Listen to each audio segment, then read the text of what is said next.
working with nature. There are times when I absolutely abhor the wind, making fires, cycling my bicycle against it.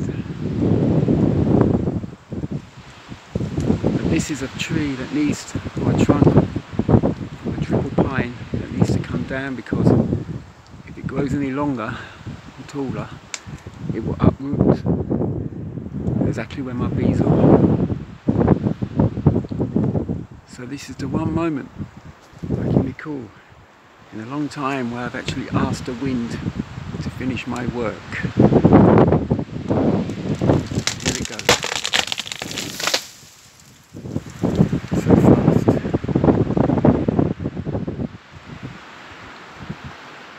Tree, what is it you ask of me? Should I cut you down? Or should I climb you? Tree, what is it you ask of me?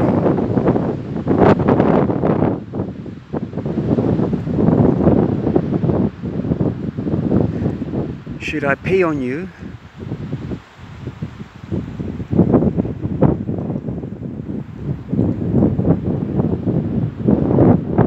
Or should I drink of you?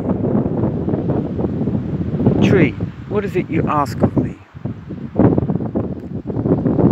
Give me light, and I will give you might.